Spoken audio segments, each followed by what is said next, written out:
Bismillahirrahmanirrahim. An-nahwu ilmun bi usulin tu'rafu biha ahwalul kalimatil arabiyyah min haitsul i'rab wal bina. Jadi kita akan membahas tentang ilmu nahwu. Apakah ilmu nahwu itu?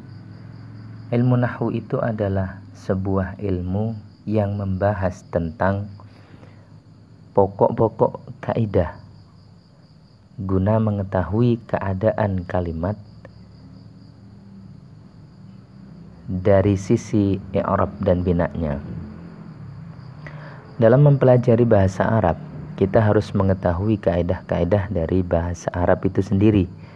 Karena jika tidak, maka akan berakibat fatal terhadap arti dari apa yang dimaksud. Oleh karenanya, kita akan memulainya dengan pembahasan kalam terlebih dahulu, karena hal ini adalah objek dari berbagai kaidah nahwu yang ada. Semua kaidah-kaidah nahwu berasal dari kalam ini. Namun sebelum itu, saya ingin sampaikan asal mula dari ilmu nahwu ini. Melalui sebuah pengkajian yang amat teliti, para ahli menetapkan bahwa yang meletakkan gagasan awal dan dasar-dasar maupun kaidah-kaidah ilmu nahwu ialah Sayyidina Ali bin Abi Thalib. Kemudian dilanjutkan oleh muridnya yang bernama Abul Aswad Ad-Du'ali. Mengenai pendapat yang mengatakan bahwa kaidah ilmu nahwu diadopsi dari tata bahasa lain, terutama Yunani, melalui perantara orang-orang Suryani, para ahli menyanggahnya dengan mengatakan bahwa kaidah-kaidah ilmu nahwu itu orisinil dari Arab, terutama dengan adanya Al-Quran.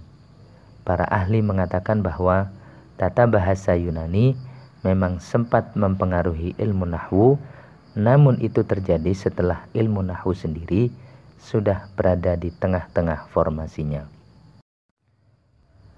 Nah, mari kita lanjutkan pembahasan kalam berikut ini. Apakah kalam itu?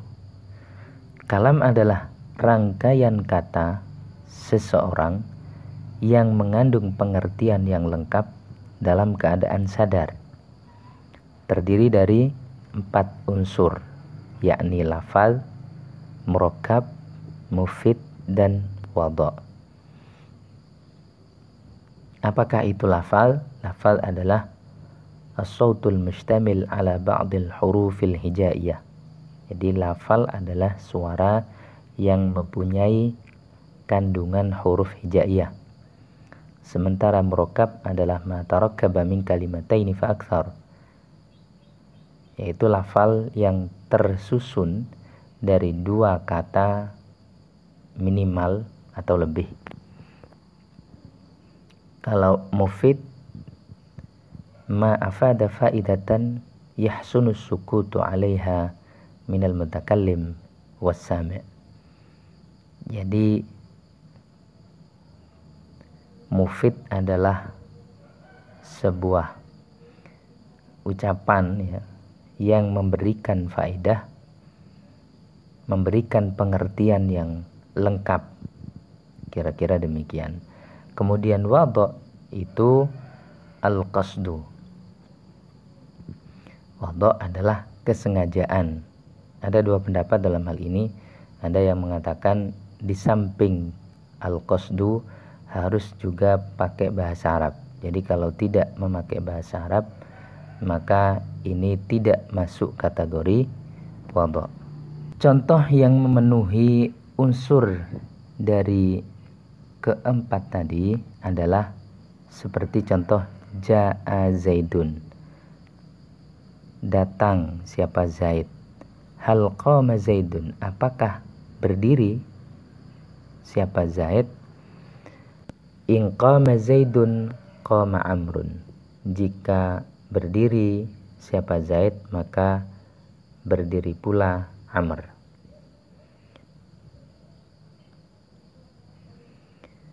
Adapun contoh yang tidak memenuhi dari salah satu unsur yang 4 itu adalah seperti contoh hal.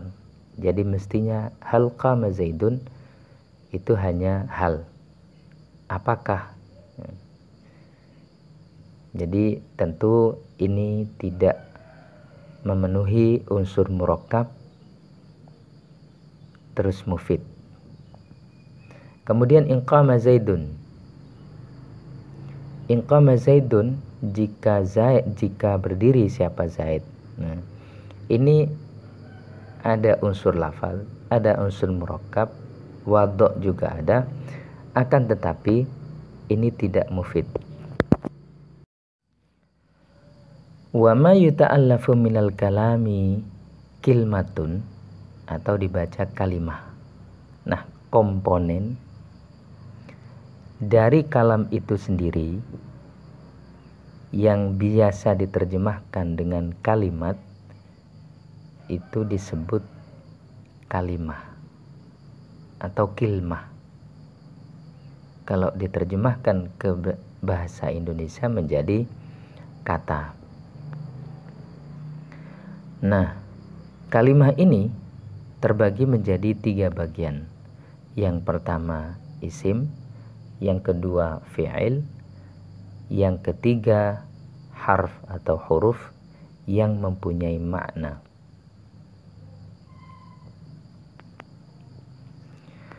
Kemudian apa definisi atau pengertian dari ketiga-tiganya itu? Nah, kita akan menjelaskan tentang definisi dari ketiganya itu. Pertama adalah isim. Isim atau terjemahan bebasnya adalah kata benda. Tetapi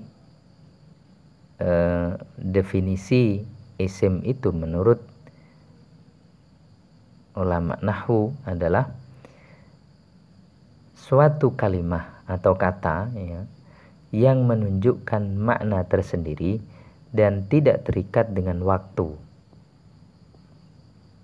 Seperti nama orang Zaidun misalkan, atau Sajidun, orang yang bersujud ya, atau Hajarun, batu, atau nama desa misalkan Makkah, Madinah, itu semua adalah isim.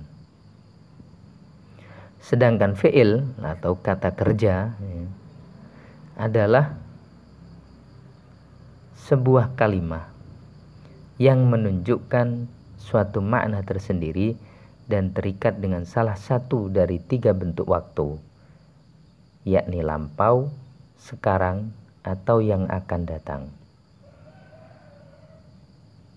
Jadi ada fi'il madhi, masa lampau, fi'il mudhari' berarti masa sekarang atau masa yang akan datang. Yang ketiga itu fi'il amar, itu perintah.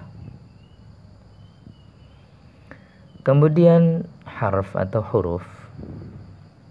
Huruf bisa kita terjemahkan dengan terjemahan bebas, itu kata tugas. Adalah jenis kata yang berfungsi sebagai kata bantu, yakni kata atau kalimat yang mengandung makna yang tidak berdiri sendiri. Maknanya hanya bisa diketahui dengan bersanding dengan kata lain, baik isim ataupun fi'il, seperti contoh hal. Itu kan. Atau in, jika hal itu maknanya apakah. Nah, ini tidak bisa berdiri sendiri. Perlu kami sampaikan bahwa penggunaan istilah kata benda, kata kerja, kata tugas ya, dalam tata bahasa Indonesia ini tentu tidak sama persis dengan isim, fi'il, dan harf dalam tata bahasa Arab, atau mungkin istilah-istilah yang lain ya. Hal itu tidak lebih hanya untuk mempermudah pemahaman saja. Selanjutnya kita akan membahas tentang pembagian isim dari segi bilangannya. Jadi isim dari beberapa perspektif itu bisa berbeda-beda. Namun dalam hal ini kita akan membahas tentang isim dari sisi bilangan. Isim ini dibagi menjadi 6 bagian. Yang pertama adalah isim mufrad. Isim mufrad itu adalah kalimah yang menunjukkan makna satu, seperti sajidun, orang yang bersujud, satu orang. Kemudian isim tasniyah atau musanna, kalau itu 2, jadi kalimah yang menunjukkan arti 2. Seperti sajidani, 2 orang yang sujud. Kemudian terkait isim tasniyah, isim tasniyah itu selalu diakhiri dengan huruf alif dan nun, seperti sajidani. Jadi huruf terakhir itu adalah dal. Nah, setelah dal ada alif dan nun apabila terbaca rofa, tetapi pada saat nasab dan khofat maka akan terbaca sajidaini. Jadi diakhiri ya dengan nun. Berikutnya adalah isim jamak. Jadi kalau isim tasniyah dual, 2 ya. Kalau isim jamak plural atau 3 ke atas. Nah, isim jamak ini sebetulnya ada 3 ya. Jamak mudzakkar salim, jamak muannas salim, ada jamak taksir. Kita akan menjelaskan isim jamak mudzakkar salim. Isim jamak mudzakkar salim itu adalah sebuah kalimah yang menunjukkan arti yang lebih banyak, 3 ke atas. Dan pola daripada jamak mudzakkar salim ini itu tetap sama dengan bentuk mufradnya. Dia tidak mengalami perubahan. Dan isim jamak ini diakhiri oleh waw dan nun pada saat dibaca rofa, atau ya dan nun pada saat dibaca nasab ataupun khofat ya, seperti sajiduna. Kalau terbaca nasab atau khofat menjadi sajidina. Nah, jadi setelah dal ada ya dan nun atau waw dan nun. Berikutnya isim jamak muannats salim, sesuai namanya. Kalau tadi mudzakkar berarti laki, kalau muannats perempuan. Adalah sebuah kalimah yang menunjukkan makna yang lebih banyak, jadi 3 ke atas.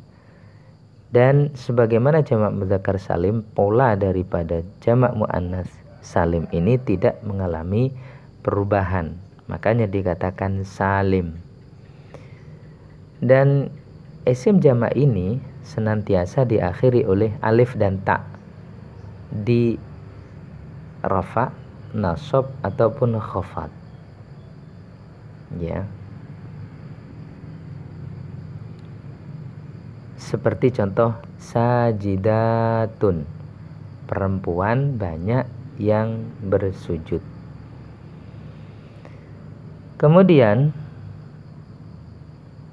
berikutnya adalah isim jamak taksir. Nah, disinilah perbedaan antara jamak taksir dengan jamak-jamak yang lain. Kalau jamak taksir itu sama dari sisi maknanya banyak. Jadi kalimah yang menunjukkan arti banyak, akan tetapi ini mengalami perubahan pola.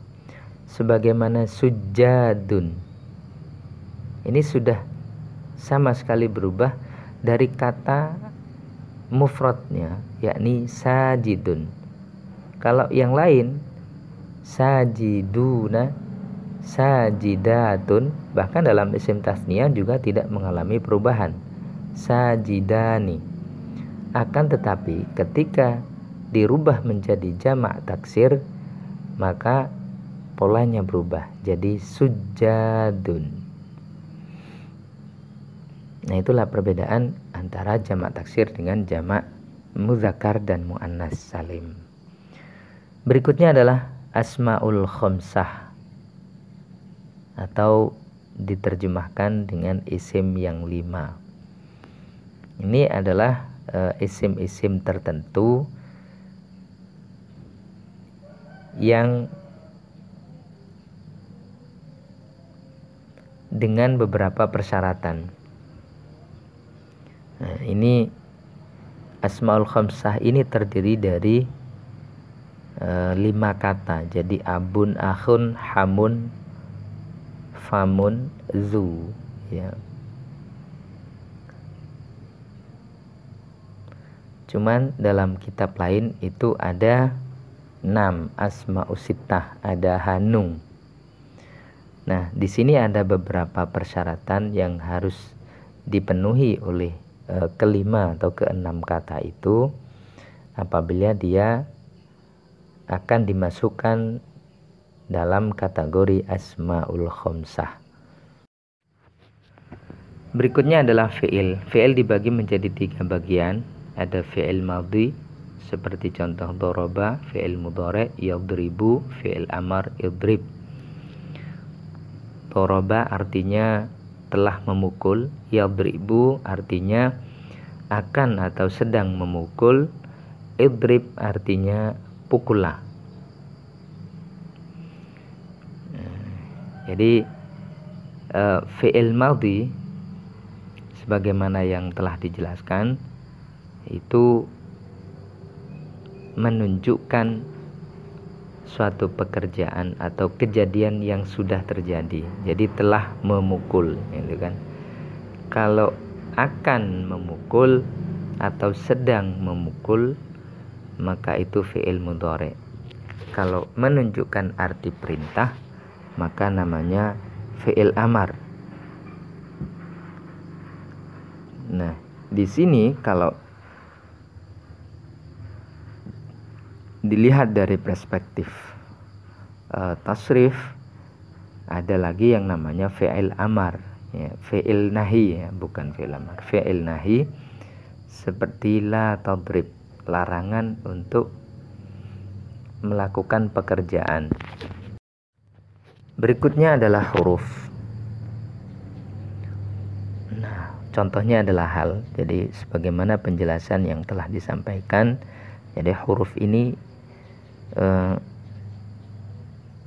berfungsi sebagai kata bantu. Dia tidak bisa berdiri sendiri. Kemudian kita akan membahas tentang kalimah atau kata dari segi i'rab dan bina. Gitu. Jadi kalimah atau kata itu dibagi menjadi 2, ada mu'rab, ada mabni. Mu'rab adalah kalimah atau kata yang senantiasa mengalami perubahan yang disebabkan oleh faktor-faktor yang merubah, disebut dengan amil. Jadi dia dapat merubah harokat dari huruf terakhir daripada kalimah tersebut, baik kelihatan ataupun tidak. Seperti ja'a zaidun, ra'aitu zaidan, marartu bi zaidin. Itu yang nampak. Yang tidak nampak, ja'a fatan, ra'aitu fatan, marartu bi fatan.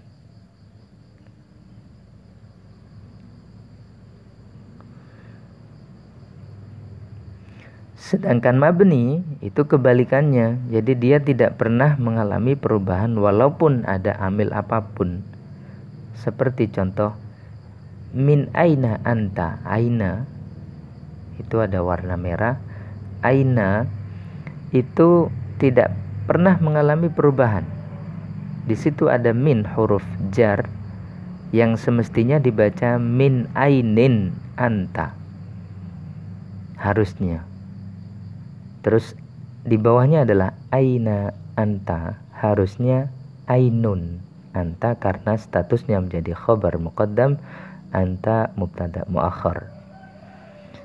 Ya, tetapi di sini tidak akan pernah mengalami perubahan. Pada posisi apapun, aina tetap aina.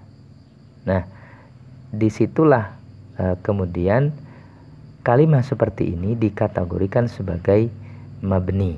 Min aina anta, dari manakah anda? Aina anta, di manakah anda?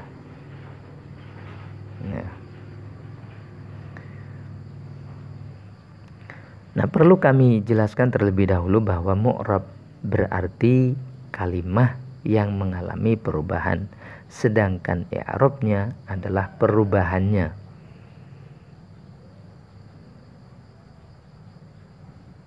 Begitu pula mabni. Jadi ada mabni, ada bina.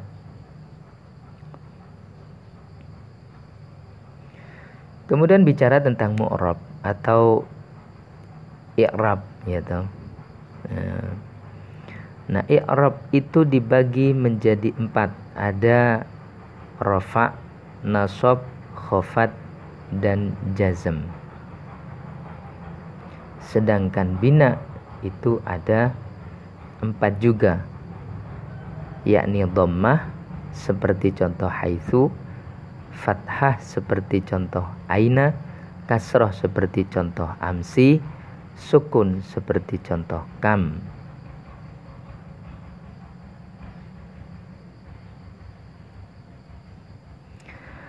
Kemudian kita akan membahas tentang pembagian rofa. Gitu. Nah, rofa ini dibagi menjadi 4. Ada dhammah, ada wawu, ada alif, ada nun.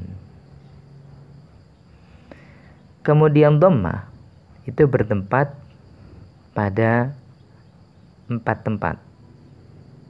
Yang pertama isim mufrad, seperti jaa sajidun. Sajidun adalah isim mufrad. Nah, dia dibaca rafa, tandanya itu adalah dhammah pada dal. Jaa sajidun. Yang kedua bertempat pada isim jamak taksir, jaa sujadun. Ya kan? Dalnya di dhammah. Kemudian isim jamak muannas salim, ya. Jaa sajidatun. Jadi ada alif ta'nya, itu merupakan isim jamak muannas salim, dan dia dibaca rafa karena statusnya menjadi fa'il daripada ja'a. Fa'il wajib dibaca rafa. Rafa'nya pakai dhammah karena dia isim jamak muannas salim. Kemudian terakhir adalah fi'il mudhari' lam yattasil bi akhirihi syai'un, yang tidak bertemu dengan sesuatu. Yang dimaksud di sini adalah fi'il mudhari' yang tergolong mu'rab dan tidak termasuk af'alul khamsah. Jadi yadribu, tadribu, misalkan adribu, nadribu, itu pakai dhammah. Karena kalau af'alul khamsah itu rafa'nya pakai nun. Kemudian wawu itu bertempat hanya pada 2 tempat, yakni asmaul khamsah seperti jaa abuka. Jadi wawunya adalah tanda bahwa dia dibaca rafa.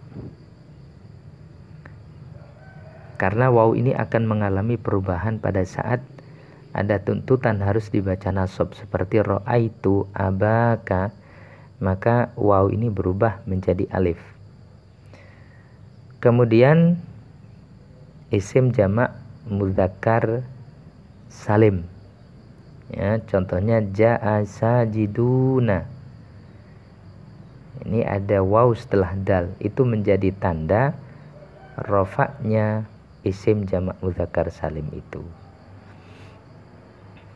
Ini kalau dibaca nasab atau khafat seperti ra'aitu, ada kata ra'aitu saya melihat, ra'aitu sajidina, wawnya diganti ya. Ya. Marartu bisajidina. Ya. Berikutnya adalah alif. Alif hanya bertempat pada satu tempat, yakni isim tasniyah. Seperti contoh ja'a sajidani. Nah, alifnya itu menjadi tanda rofaknya sajidani. Kemudian nun, ya, ini bertempat hanya pada af'alul khamsah, ya, yadribani, tadribani. Nunnya itu menjadi tanda rofaknya af'alul khamsah. Berikutnya kita akan menjelaskan tentang nasab. Nasab itu terbagi menjadi 5. Ada fathah, kasroh, alif, ya, dan halfun nun. Fathah bertempat pada 3, yakni isim mufrad seperti ra'aitu sajidan.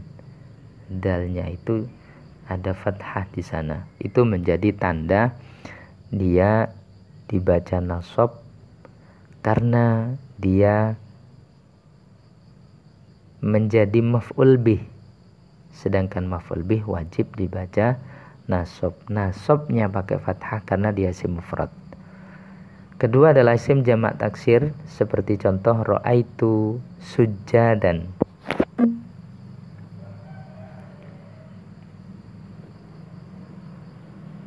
Yang ketiga fi'il mudhari' dakhala alaihi nasibun, yang dimasuki amil nasab tapi lam yattasil bi akhirih syai'un.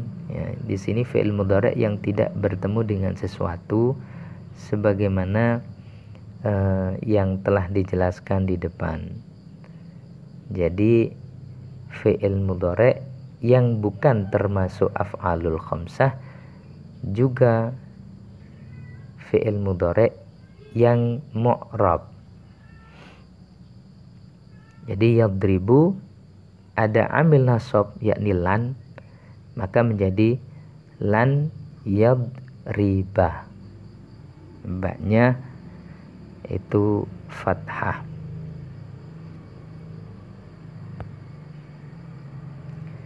Berikutnya adalah kasroh. Kasroh hanya bertempat pada satu tempat, yakni isim jamak muannas salim. Ra'aitu sajidatin. Hanya saja harokat kasrohnya terletak pada taknya.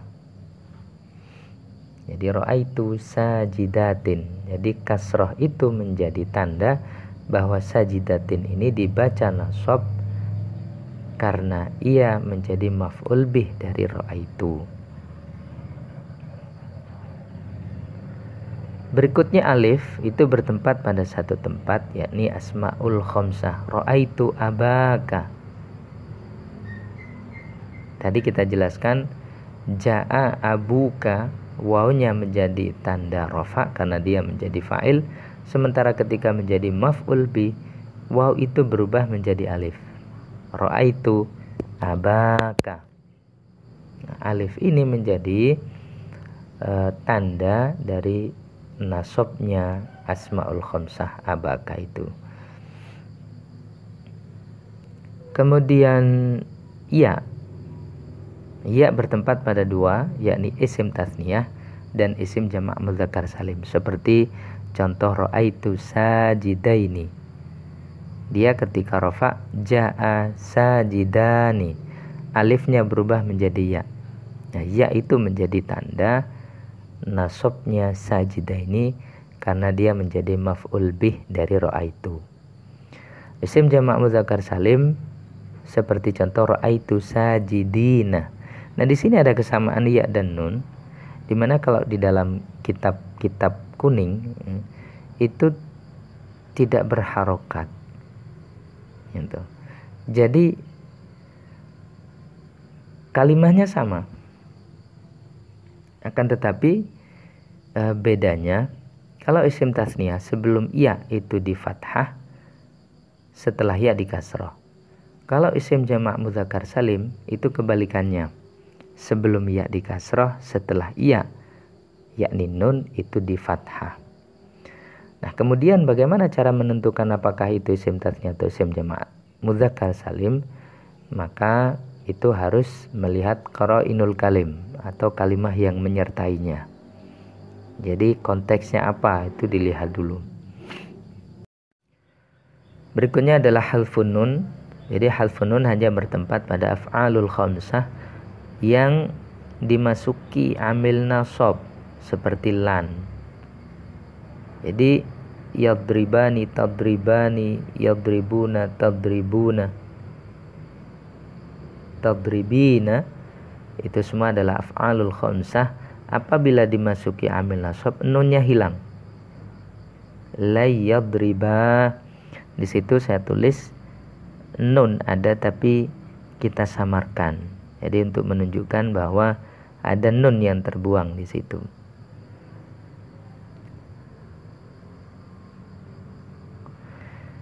Berikutnya kita akan menjelaskan tentang khofat. Khofat itu dibagi menjadi 3, yakni kasroh, ya, dan fathah. Kasroh bertempat pada isim mufrad munsharif atau yang menerima tanwin. Jadi isim mufrad maupun isim jamak taksir itu ada 2 kemungkinan, apakah munsharif atau ghairu munsharif. Munsharif kalau diterjemahkan secara bebas kira-kira yang menerima ditanwin, sementara kalau ghairu munsharif tidak bisa ditanwin. Nah, ini ada nanti insyaallah pelajaran tentang mawani'us sharfi, hal-hal yang mencegah sebuah kalimat untuk ditanwin. Nah, isim mufrad munsharif ini kalau kemudian dia harus terbaca jar atau khofat, maka tandanya itu pakai kasroh. Seperti contoh marartu bisajidin. Kemudian berikutnya adalah isim jamak taksir yang munsharif pula. Seperti contoh marartu bisujadin, itu pakai kasroh.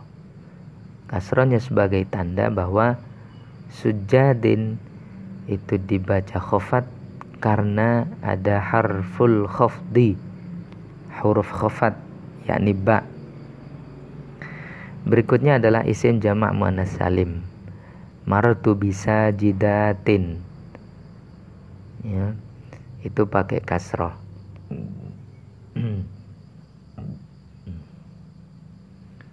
Berikutnya ya. Ya bertempat pada 3 tempat, yakni asmaul khamsah. Marartu bi abika, ya. Pada saat nasab ra'aitu abaka, itu alif. Ketika khofat itu berubah ya. Kemudian ya itu menjadi tanda juga sebagai khofat bagi isim tasniyah. Marartu bisajidaini. Nah, kemudian isim jamak mudzakkar salim marartu bisajidina. Ya, jadi ya itu menjadi tanda khofatnya. Kemudian fathah ini hanya bertempat pada isim ghairu munsharif, baik dia mufrad ataupun jamak taksir. Contohnya marartu bi Ahmada. Berikutnya adalah jazm. Jazm ini dibagi menjadi dua kalau di dalam kitab, yakni sukun dan hadzaf. Hadzaf dibagi dua, yakni hadzfu harfil illah, membuang huruf illat. Yang kedua hadzfun nun.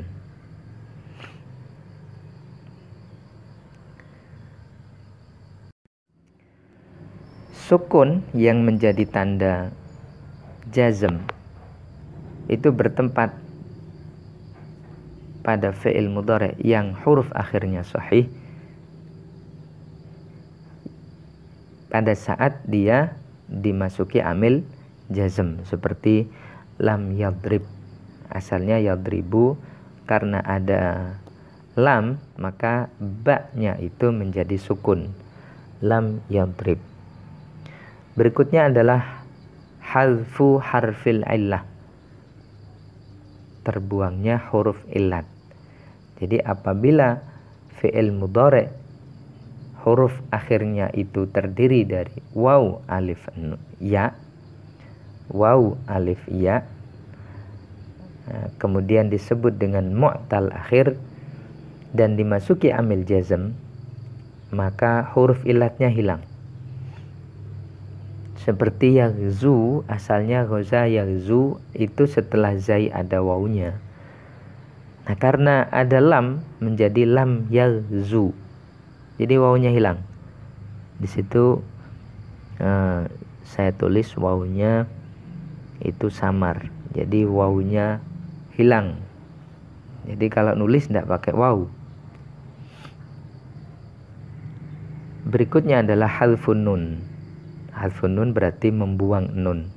Ini terjadi pada af'alul khamsah, fi'il yang 5. Ketika dimasuki amil jazm, maka nunnya itu hilang. Yadribani, tadribani, yadribuna, tadribuna, tadribina. Itu kalau ada lam amil jazm, maka nunnya itu hilang semua. Itu sebagai tanda dari jazmnya fi'il itu. Nah, sebagaimana yang telah dijelaskan di atas bahwa kalimat itu terkadang mu'rab, terkadang mabni, maka kita akan menjelaskan mana-mana kalimat yang mu'rab dan mana saja yang mabni. Kalimat yang mu'rab adalah jami'ul asma'i illa qalilan, mayoritas isim kecuali hanya sedikit. Isim secara umum itu mu'rab, hanya beberapa saja yang mabni, seperti aina, haitsu, kam. Itu semua mabni. Berikutnya adalah fi'il mudhari' alladzi lam yattasil binunil inasi, fi'il mudhari' yang tidak bertemu dengan nun inas, nun perempuan, atau binunit taukid saqilati awil khafifah, atau tidak bertemu dengan nun taukid baik saqilah maupun khafifah. Itu yang fi'il mudhari'. Ini kita contohkan. Jadi pada tasrif lughawi yaf'ulu, yaf'ulani, yaf'uluna, taf'ulu, taf'ulani. Nah, ada yaf'ulna itu saya kurung pakai warna merah. Nah, yang warna merah yang saya kurung itu semua mabni. Selain itu mu'rab. Jadi yaf'ulu mu'rab, yaf'ulani mu'rab, yaf'uluna mu'rab. Cuman yaitu tadi ada tanda rofaknya, misalkan rofa itu pakai dhammah, ada yang pakai nun.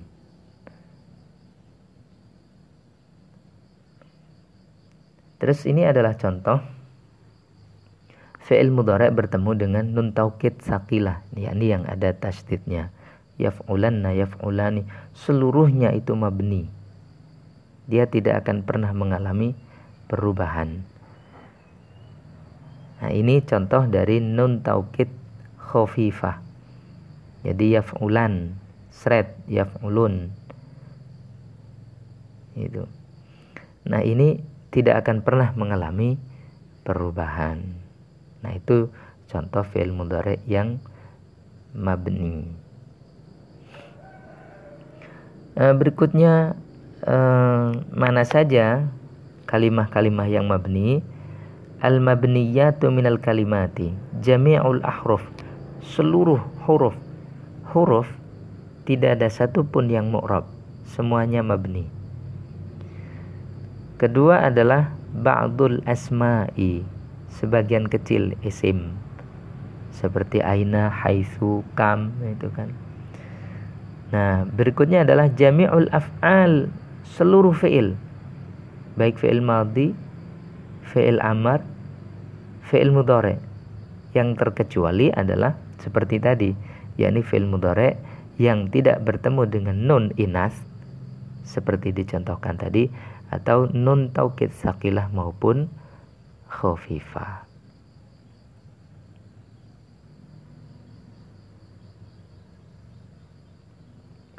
Contoh yang mabni adalah